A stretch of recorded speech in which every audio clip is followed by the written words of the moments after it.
All right, let's get underway with Acts 27 and 28. We have some ground to cover.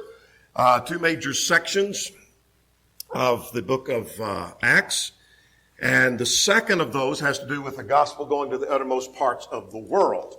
And in that section, we have the three missionary journeys and then Paul's trials and journeys as he heads to Rome. And that's where we get him there and to Rome as we finish this book in Acts 27 and 28 in our study today. So let's go to question number 1, and that is a summary of Acts 27. And what happens in Acts 27 is the voyage to Rome and the shipwreck at sea. God has promised the Apostle Paul that he would journey to Rome, and he does journey to Rome. He didn't go quite, and he had been planning to do that, as you recall. He had said he was going to Jerusalem, and then he was going to go to Rome. Well, he does go to Rome, but not at the time frame or in the manner that he was planning on going, but he does go to Rome, and God had promised him he'd go to Rome, and that he does. Acts 27 is a unique chapter, and coupled with that, Acts 28, I might say as well. I quote from Gareth Reese, as he says, this account of Paul's voyage to Rome is like none other in all the Bible. It draws the reader's attention to not just truths and devotion, but rather to such mundane things like ships and seas and winds and waves and islands and towns and harbors. And it gives a description of first century ships and seamanship surpassing anything that's extant in Greek or Roman literature. And that it does. It is a unique section of the Bible. Unlike anything we've seen in Acts thus far, we'll see in the rest of the Old Testament or the New Testament. What we have in Acts chapter 27 is a story of a servant of God. He calls himself a servant of God in the midst of an extreme emergency. In the midst of an extreme emergency, and yet he holds dearly to his faith and never gives that up. And that's what I want us to see in this story as we talk about this voyage to Rome. So two things happen here. He goes from Caesarea to Fair Havens, and then from Fair Havens to Malta. So basically Acts 27, we're going to go quickly through Acts 27 and get to Acts 28. We're going to try to cover as much as we can of those two chapters. That's a lot of ground to cover. But Acts 27 primarily is the story of his journey. But then there's some practical things to draw from that in the midst of all of that as well. Now, so let's talk about from Caesarea to Fair Havens, what that's all about, verses 1 to 12. Verses 1 to 8 talks about the way of travel. And by that, we're going to trace this on a map. He is at Caesarea, where he's been in prison for 2 years. He's been left there in prison. So he's been in prison for 2 years, but he's appealed to Caesar. And so they go from Caesarea to Sidon. They sail over Cyprus to Myra. And then they sail by Cnidus under Crete to Fair Havens. And then we'll pick up at verse 9 through 12 in a moment, where Paul warned there on the island of Crete that they shouldn't go much further. So with that in mind, let's go to I want to go to our map now. And we are at Caesarea. Now Caesarea is right here. And just north of Jerusalem, that's where he is. And he's going to make this journey. We're going to map it out and finally makes it to Rome by the end of the chapter. So let's start mapping this out in verses 1 to 8. Beginning at verse 1, it was decided that we should sail to Italy because now he'd appealed to Rome and go to Caesar, and consequently, excuse me, they're going to put him on a ship headed that way. And so they delivered Paul and the other prisoners to one named Julius, who was a centurion. To answer to question number 3, who was put in charge and how did he treat him? Well, we're going to see he treated him very kindly, according to this text. So they entered a ship of Adramytton. So here was a ship that was headed to Adramytton, and we put out to sea. What they were hoping to do, as the text indicates, they were hoping to start here and to sail along the coast and make their way up through here, and then he'd catch another ship, make his way on over to Rome. Well, that's not exactly what happened, as you recognize. Aristarchus, a Macedonian, was with Paul. He was from Thessalonica. He was with Paul. This is the same one that was taken into the theater in Acts chapter 19. He's with Paul on the third missionary journey. We see him mentioned in Colossians, which was written from Rome. See him mentioned in Philemon, which was written from Rome. We'll talk about letters that were written a little bit later as he made it to Rome. He's traveling along. But now beginning at verse 2, we talks about we put out to sea. Luke is also with him. But then we lose Luke by the time he gets to Rome and he's turned over to the Roman authorities. and left there in prison. And so we don't see Luke anymore from that. But Luke is with Paul. Acts chapter 16 makes reference of that, Acts 20. But Luke at times was not with him, but now he is with him again and is traveling with him. So now at verse 3, the next day we set out to sea and we landed at Sidon.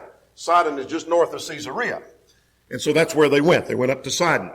And Julius treated Paul kindly and gave him liberty to go see his friends and receive care. So Paul was not treated as a hardened criminal. They recognize he's done nothing worthy of death. The only reason he's going to Caesar is he's appealed unto Caesar, and so we've got to take him to Caesar. And so we're going to guard him and protect him and make sure that he gets to Caesar. So he treats him with kindness and lets him receive care. Then he says at verse 4, we put out to sea and sailed under the shelter of Cyprus.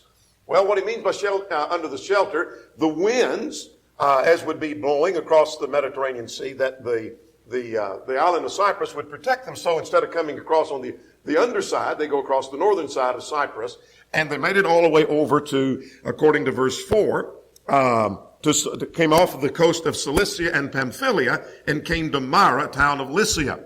And so here we have them at Lycia. They stopped there for a little bit. All right, let's go further. There the centurion found an Alexandrian ship. That is, they changed ships, and it was headed toward Italy, and so they were put on board. Now, verse 7, he said, we sailed slowly many days and arrived with difficulty off Cnidus. Now, Cnidus is right there at the end of that black line. So just off from the Asian coast, Lycia's coast, they came in with difficulty, came to off Cnidus. The wind not permitting us to proceed, we sailed under the shelter again, protected by the island of Crete off Salmone. So let's bring the island of Crete up a little closer. As you look at the island of Crete, you have Salmone, which is right on this end. We're going to see Fair Havens mentioned and Phoenix mentioned. Those are three cities on the island of Crete that are mentioned. And so now they've come to the island of Crete. Now, it's at this juncture, I want us to go back for a moment to, we've got them on the island of Crete. I want us to go back to our outline now. And so here's what we've done. We've sailed to Sidon, then over to Myra, and then they've made it over and sailed into Crete. Now they're going to come to Fair Havens. Let's get them to Fair Havens. Passing with difficulty, notice at verse 8, we came to a place called Fair Havens near the city of Lycia.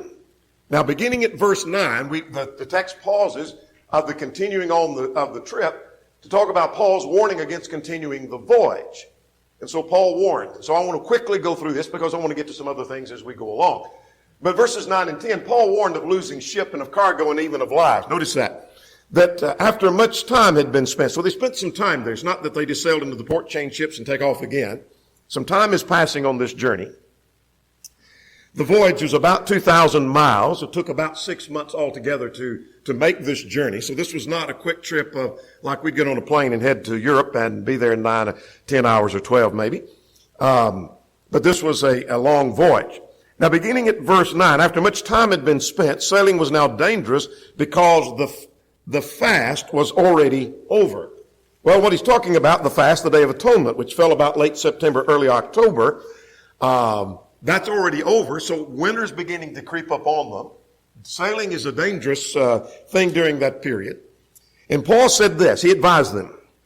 He's saying, I perceived the voyage would end in much disaster. There'll be loss of cargo and a ship and of lives. If we put out to sail, we're going to have a shipwreck and you're going to lose the ship. The owner is there, as we're going to see later in the context. We're going to lose the cargo and we're going to lose lives.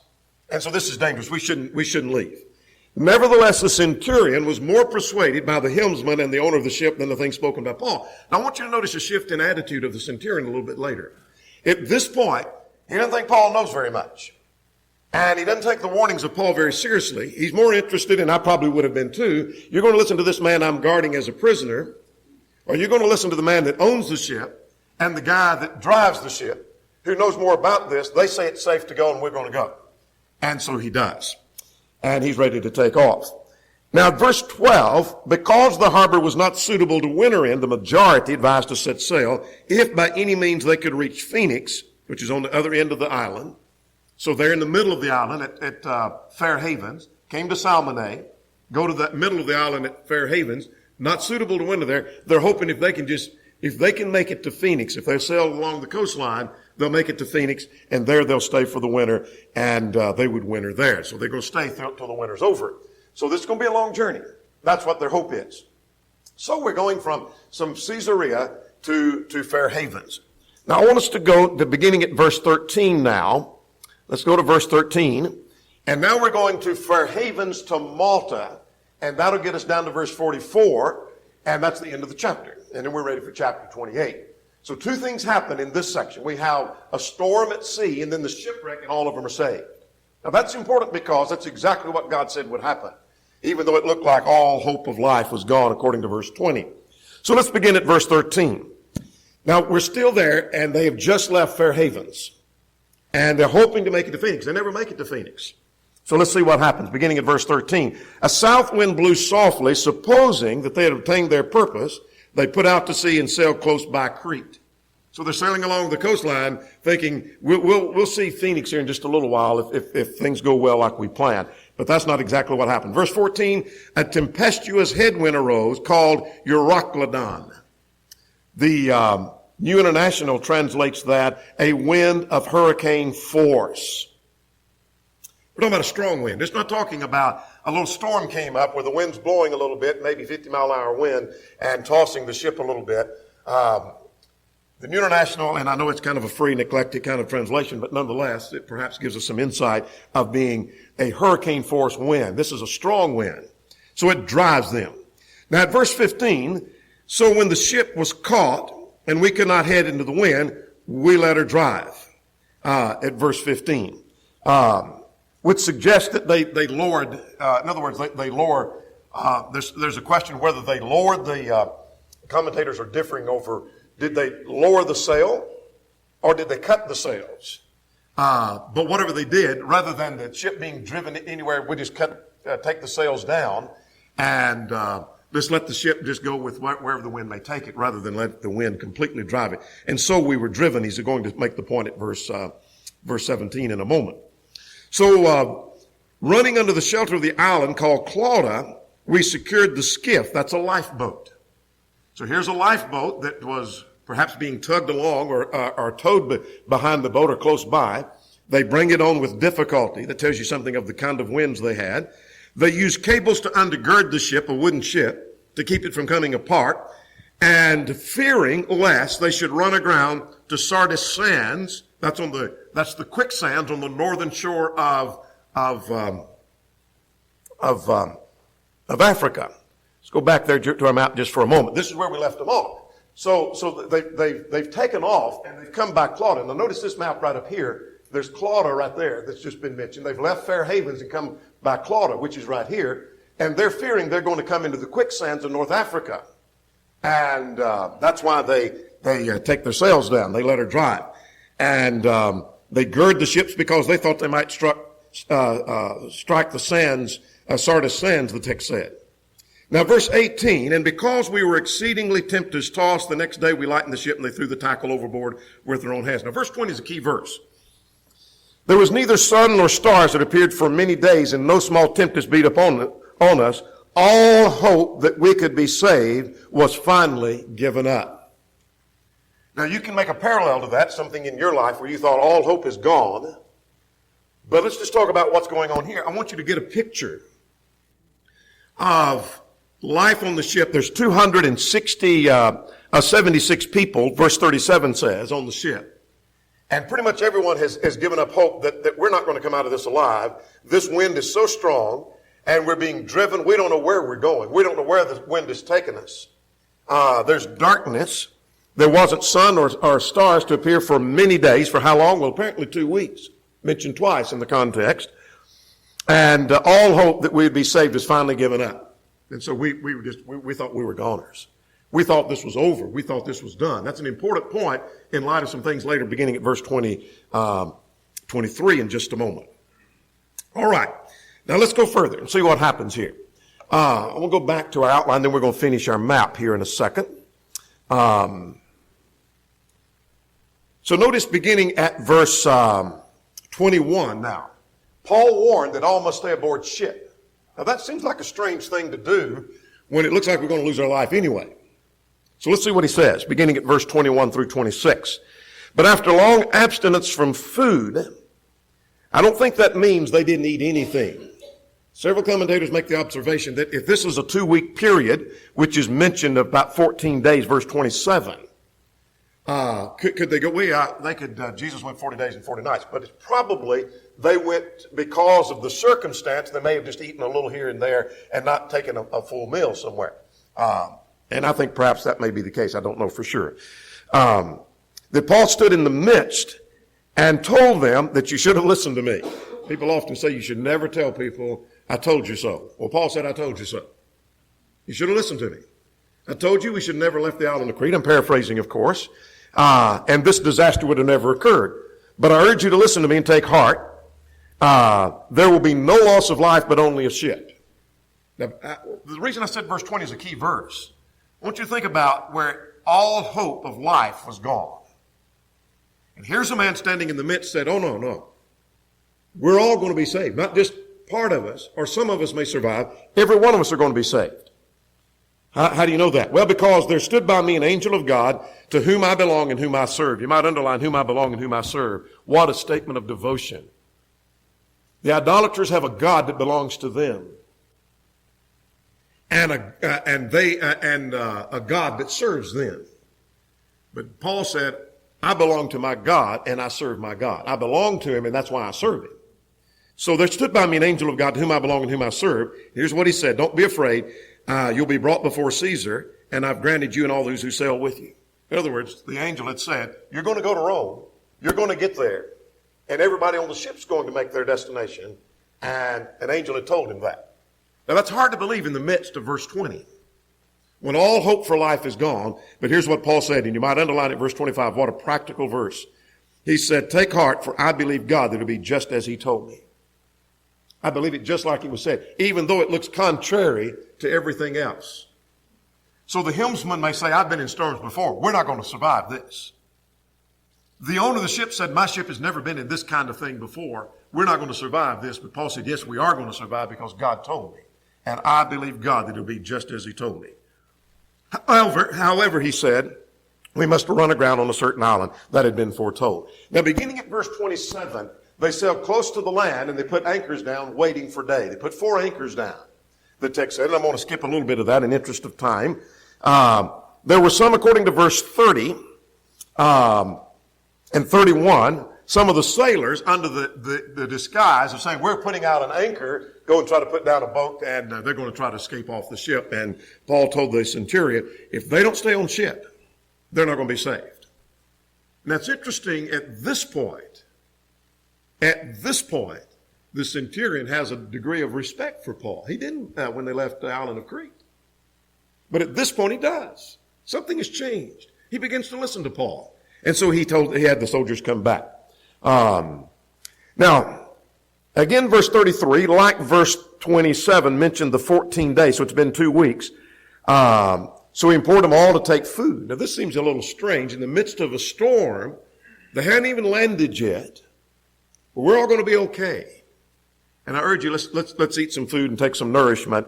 And we've been without food and have eaten nothing. Therefore, I urge you to take nourishment, since there's not going to be a hair on your head. Might as well eat because you're going to live. There's no need in eating if you're going to die in the storm, but we're going to live through this. So eat. They gave thanks and they took nourishment and they were all encouraged. Now there were about 76 people. 276 people on the ship. Verse 38 said when they'd eaten, they lightened the ship and they threw the cargo overboard, the wheat overboard. Now beginning at verse 39, we have the shipwreck itself, and yet everybody's saved. So let's get the 3 points, and then we're going to map it out on our map as we work through that. The ship ran aground and it got stuck, the text says. The ship broke into pieces, and then everybody escaped on land. Everybody came off the ship and everybody escaped just like God had promised. So let's finish our map here as we work through that. We've left them on the island of Crete. Paul said we should have stayed there, but they took off, and the wavy line suggests they're tossed to and fro in the wind, and they finally get close to a little island, but they don't know where that is. Let's see this beginning at verse 39. And when it was day, they did not recognize the land, but they observed a bay. Now, let me go back a little bit to identify back in 26 and 27, they knew they were getting close to land. The text says, how they knew exactly we're not told. F.F. Bruce suggests that they probably were hearing the breakers against the shore and at a distance thinking, we're hearing some water hitting land over there, so we know we're getting close. So they put down, the text says they put down soundings. That involved dropping a weight and then measuring the distance of the line that you drop down. And so they did a sounding and they found out, now fathom, by the way, is 6 foot. At first they were at 120 feet deep. They go a little bit further and they're 90 feet, so they realize the shore is coming up. And we're getting close to shore. That's when they put down the 4 anchors. So they're sitting there anchored. And now the text says they're close by this little island. They don't know what the island is. And they look at verse 39. They observed a bay, and they hoped to run the ship there if possible, so they let the anchors go, cut them loose, and cut the ropes, and loosened the ropes of the rudders, and then hoisted the mainsail and made for land. And they struck a place where 2 rivers meet, or 2 seas meet, which mean waters come from both sides. The front of the ship stuck fast. The back of the ship is beaten to pieces and completely and utterly destroyed. And the soldiers' plan was to kill the prisoners. But here again, we see a change in attitude of the centurion. The centurion, wanting to save Paul, kept them from doing so, which means he fulfilled exactly what God said. And so some of them who could swim, swam, and those who couldn't floated on pieces of the ship, and they all made it to shore. And here's where the shipwreck took place, on the island of Melita, your translation may say, or the island of Malta. But as we close the chapter, they don't know where they are. They don't know. They just know they're on some land. So we're ready now to go to chapter 28. So let's go to chapter 28 now. Chapter 28 is his arrival and his work in Rome. 3 things. They're on the island of Malta. We don't know that at chapter 27, but they're going to figure that out here in just a moment. Then there's his arrival in Rome, and there's his preaching in Rome. So let's see what happens here in these 3 things. On the island of Malta now. Beginning at verse 1 and 2. In fact, there are 3 occasions that are mentioned here. In verse 1 and 2 being one, verse 7 being another, and verse 10 being the third, where he was treated well on the island. So let's get the picture. They found that they were on an island called Malta, and the natives showed unusual kindness. Now what did they do? Well, verses 1 and 2 said they built a fire because of the rain was falling, because it was cold. It's winter. And so here's the people coming out of the water, and they build a fire. So they show unusual kindness. Let's get ahead of ourselves. Verse 7 mentions the fact that at Publius, at the household of Publius, they treated him very courteously for 3 days. So there was unusual kindness while they're on the island. Verse 10, when they got ready to leave and depart, they provided them with whatever was necessary. So they come on this island and they're treated with great kindness. Verse 1, 2, 7, and 10. Now, a viper bit Paul. Now, this is quite interesting because back in Matthew, if you don't remember the reference, you might make a marginal note. Mark 16, 17 through 20 had told that if the disciples ate, the apostles, drank anything that was deadly, or took up deadly serpents, they would survive and never be harmed. That was part of the miraculous signs. Well, here's an example of that. They were gathering sticks, and as Paul gets close to the heat, a viper comes out and latches a hold of him. Some commentators suggest that God may have made that viper latch a hold of him so that the natives could tell, and we have no way of knowing for sure, but my point of that is, if it's just that a viper fell off, Paul said, he bit me. He could have said that. Well, no, I don't think he really bit you, because you'd be swelling up on that viper. I don't know what kind of viper it was, but it must have been one that, like a cobra or something, that would have been quite deadly, that you get bit by that, you're going to swell at least and probably die. And so it hung on to Paul, giving evidence he had bitten Paul. They knew he had bitten Paul. There's no question about that. But notice how fickle the people are. Notice at first, the natives thought, this man must be a murderer, and though he escaped the sea, the gods are not going to allow him to live, and so he's going to die. This is his punishment. He shook him off into the fire. They're waiting for him. They kept watching for a long while for his arm to swell, and never swelled. Well, he's going to drop dead any time, and he never drops dead. And then they change their mind. He's not a murderer. They think he's a god. And so they change their minds, which shows they're fickle. They go from saying he's some kind of evil creature to he's some kind of God. He's worthy of death to he's worthy of worship. That's not the first time Paul has run into those kind of extremes, as you'll recall in his missionary travels. Now, Paul heals some. Notice at verses 7 to 9, he's given evidence of who he is by the miracle that's been performed. Now he performs more miracles. At verses 7 and 8, I know this is a hurried look. There was a leading citizen on the island named Publius, and he received them, treated them kindly. And his father had dysentery, and that is a disease of the bowel or the gut or intestine. And Paul went and prayed for him and laid hands on him and healed him. Well, that caused others to come, according to verse 9, who had diseases, and they were healed. So while on the island, he is able to demonstrate that indeed he is who he claims to be, an apostle of God, and whatever he says and whatever he teaches must be true. Nothing said much about what he did, the teaching he did. That's said more later when he gets to Rome. Now let's begin at verse 11. After 3 months now, they set sail, and we're ready to make the trip to Rome. So they are on the island of Malta, stayed there for a little bit. Now they're ready to set sail and head to Rome. They sailed to Syracuse and stayed there for 3 days. And then we're going to see where they finally make it to Rome at verse 16. So let's map this out and work our way through verses 11 through 16. And then we'll talk about Paul's ministry at Rome. We'll have time, I think, to do that in the last few minutes. I'm wanting to get to that section. Now, beginning at verse 11, after 3 months, we sailed in an Alexandrian ship. Now, here we are at Malta. And by the way, the island of Malta, to give you kind of a perspective, is about 8 miles by 15 miles. So it's not a big place, not a big island. 8 miles by 15 miles. That's not very far. And so they spent some time there.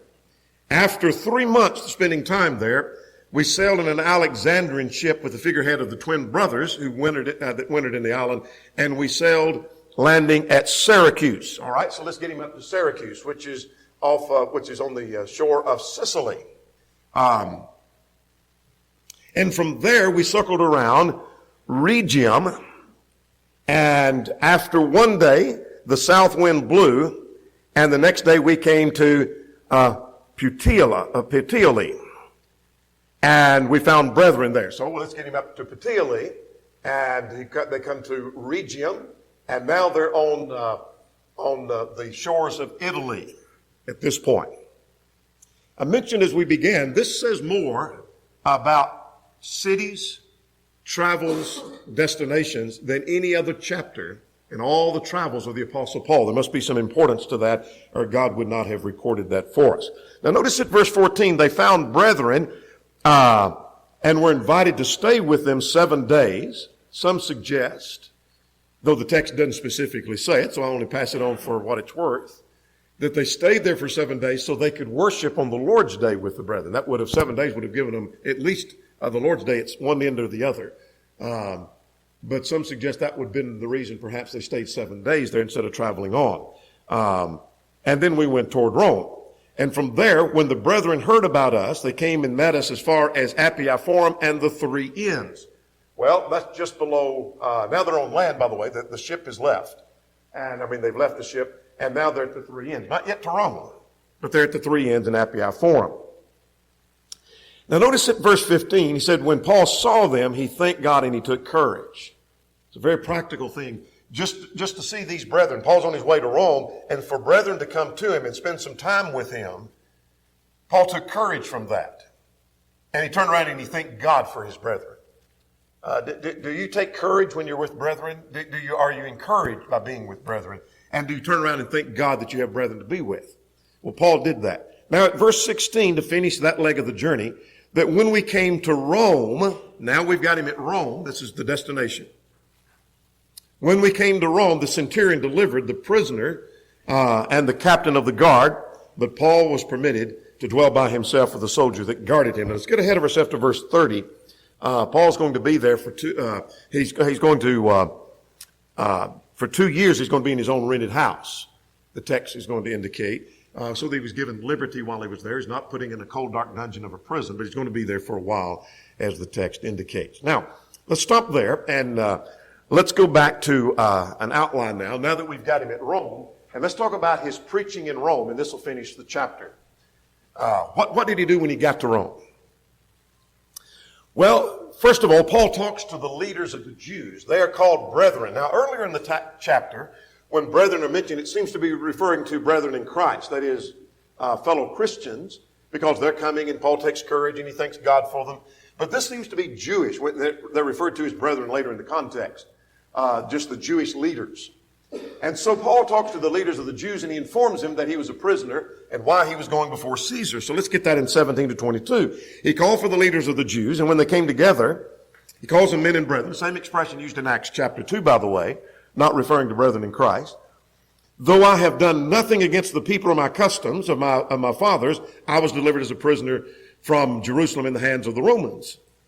And he said they examined me and wanted to let me go, but because there was no cause of putting me to death, that, in other words, I appealed to Caesar. They had no reason to put me to death. They found no fault in me.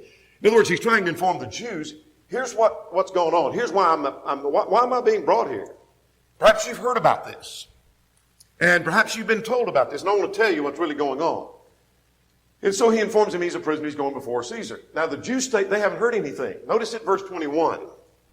At verse 21, they said to him, let me back up to verse 20 though. I meant to make this point. He said, I appeal to Caesar, but it's for the hope of Israel I'm bound with this chain. In other words, you're Jews.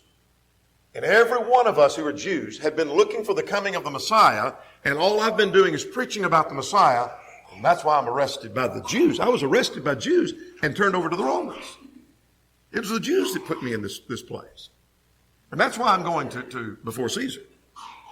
Now verse 21. We neither received letters from Judea concerning you, nor of any of the brethren who came and reported and spoke any evil of you. We hadn't heard any report about you. Not here in Rome. We haven't heard any report about the evil. We didn't get a letter. Nobody came and reported to us. We hadn't heard anything about that. But we do know this, verse 22. Here's what we did hear. But we desire to hear from you and what you think, for concerning this sect, we know that it is spoken against everywhere.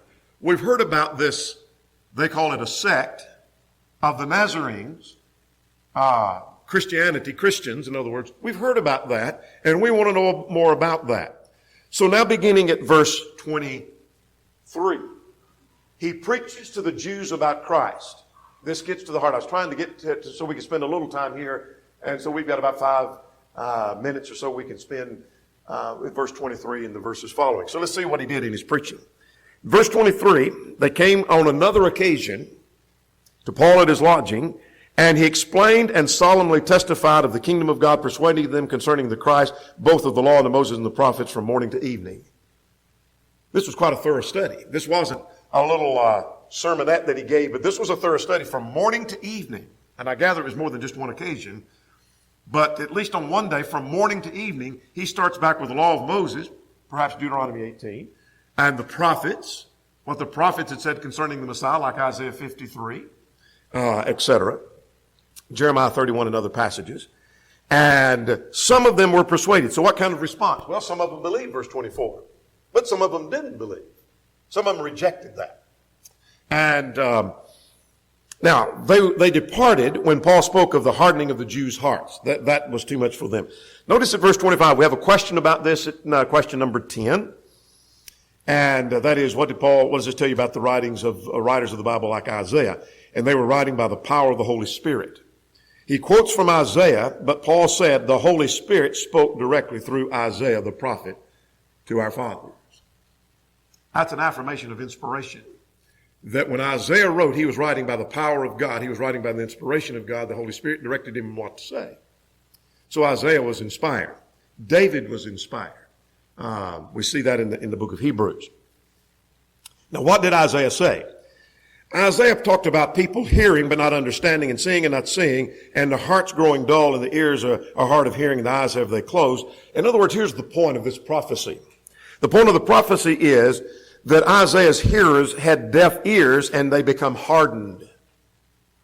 Jesus himself had quoted this in Matthew 13, Mark 4, Luke 8, and John 12. And so the point of Isaiah's prophecy was his hearers turned a deaf ear and they become hardened in sin. And the insinuation is the Jews have turned a deaf ear concerning the Messiah, and they become hardened in sin. That's more than they could take. So they left when Paul began to talk about that. And when they leave, verses 25 to 28, 25 and 28, there's disputing. Paul made this application that salvation has been sent to the Gentiles and they'll hear it. Now notice what he's saying. The Jews have rejected it. The Gentiles will listen.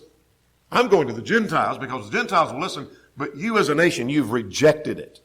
And when he had said those words, they left disputing among themselves. Now, let's get 31 and 30. And he continued there for 2 years. In his own rented house, he was allowed visitors. We've only got about a minute to go. We don't, and he preached and taught according to verse 31. I'll come back to the visitors just for a second. He preached the kingdom of God and teaching things concerning the Lord with all confidence, no one forbidding him. Here's some of the visitors that he would have had. Timothy, Epaphras, Onesimus, Epaphroditus, John Mark, Demas, Luke, Justus. Those are some of the visitors he would have had. Now, just a quick note before we leave Acts. Paul is imprisoned here from 61 to 63. He was imprisoned in Rome from 61 to 63, if you want to make a marginal note. Now, this is in the PDF material, and if you didn't get it, you can download it off of our website. Or I can repeat this later. I won't have time to go over it in detail because you won't be able to write it all down. But this would be a good place to write down in the margin of your text that while Paul is in Rome in prison, these following letters were written. Colossians, Philippians, Ephesians, Philemon, and Hebrews. I'll mention those one more time, and if you need them later, and they're also in the PDF material. Colossians, Philippians, Ephesians, Philemon, and Hebrews. Those are prison epistles. This was written during the first imprisonment. And when we get to 2 Timothy, we'll talk about evidence of a second imprisonment. But during the first imprisonment, he wrote those letters, and that might be a good place to make this marginal note. We'll stop there. Michael will pick up with Romans 1 next Lord's Day morning.